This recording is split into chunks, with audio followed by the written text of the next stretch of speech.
Okay, hello everybody. Our last one of the year.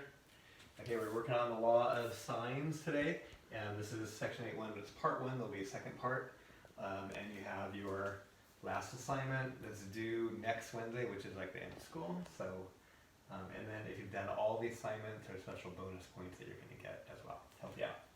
So let's come over here first. All right, so for your trig functions, sine, cosine, and tangent, those are only good for right triangles. Okay, but the law of sines is good for any triangle at all, so that makes it a lot more powerful. I'm going to start out with a triangle here, ABC. It's not a right triangle. I'm going to drop an altitude down here, H, which would be at a right angle there. Now I have a right triangle there and over there. So sine of angle A would be opposite over hypotenuse, H over C. Okay, and then sine of angle C is opposite over hypotenuse, it would be H over A. Okay, I'm solving those both for H. So I'm going to multiply by C. H is C times sine of A. And down here, I multiply by A, solve for H. H is A times C. If these are both equal to H, then they're both equal to each other. Okay, and then the last step to create the law of sines is I'm going to divide these by the same thing. I'll divide them both by AC. Okay, and this cancels. I get sine of A over A. And I'll cancel these. That equals sine of C over C. And that would work the same for angle B as well. So here's the law of sines. Sine of angle A over A, side A, equals sine of B over side B, equals sine of C over side C. And what we're looking for is a pair with an opposite angle from a side, and then I can use the law of sines. Okay? There's some difficulty with the law of sine because sometimes there might not be any situations that work. There might be one, or there could be two. So we'll see that in our problems here, and I'll focus that on part 2. Okay? All right, example number 1. Or number 2, I guess here. I didn't talk to you there, but it's our first problem here. So solve for triangle RST. Note it's not a right triangle. S equals 40 degrees, R is 30, S is 20.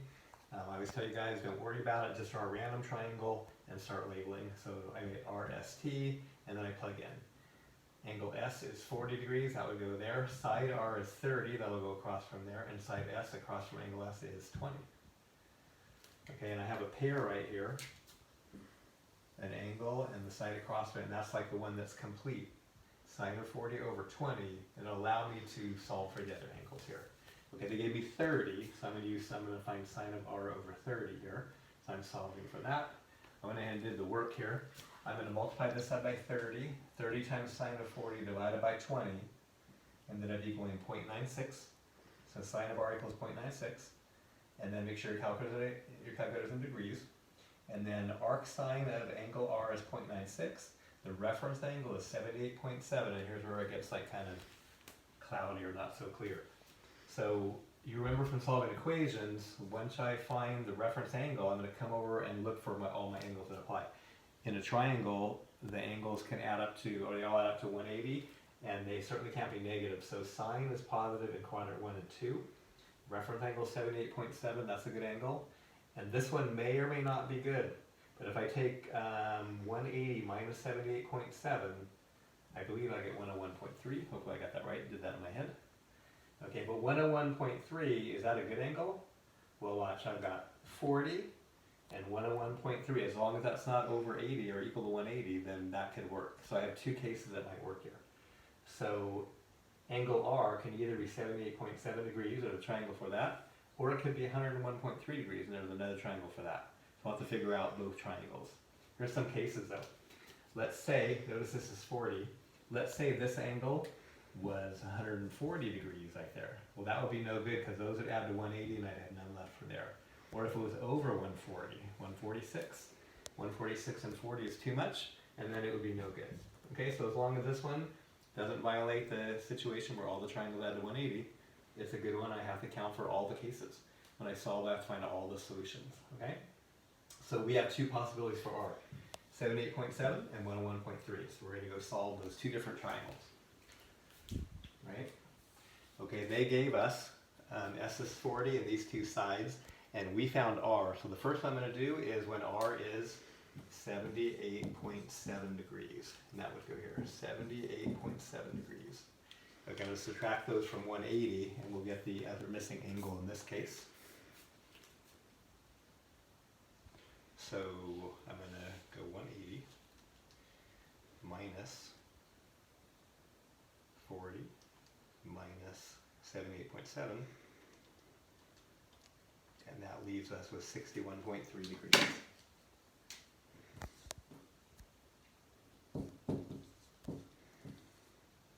Okay, and I have to find the remaining side T.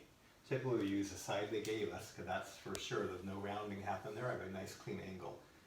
And then now I know, I have to find this opposite side here, but I know this angle here as well. So let's set this up. So right now, sine of 40 degrees over 20, that's my pair that I know, and I'm looking for side T, so I need to do sine of T, and we said T is 61.3 in this case, over side T.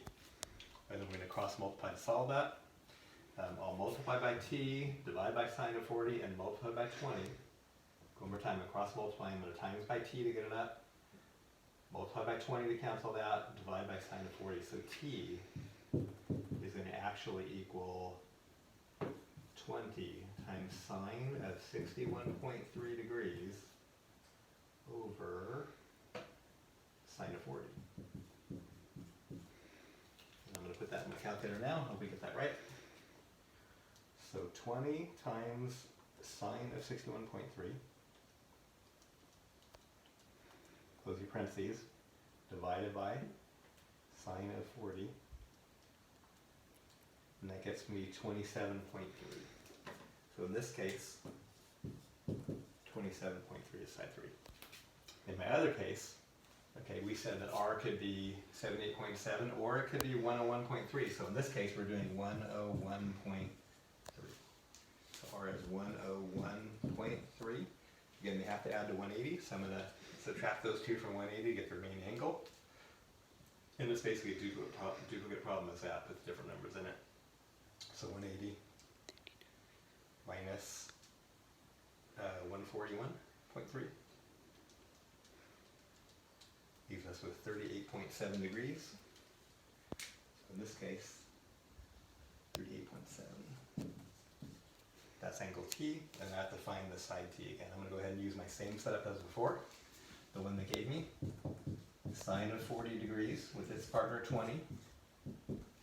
And then I have my new one. It's going to equal sine of angle T, and angle T is 38.7 over side T, and we're looking for side T. Same math, multiply by this, divide by sine of 40, multiply by 20, and I have T is 20 times sine of 38.7 degrees divided by, down at the bottom here, sine of 40 degrees. If you notice, it's the exact same problem as that, except I have a different angle in there. So let's figure that out really quick. Alright, so 20 times sine of 38.7 divided by sine of 40 leaves me with 19.5.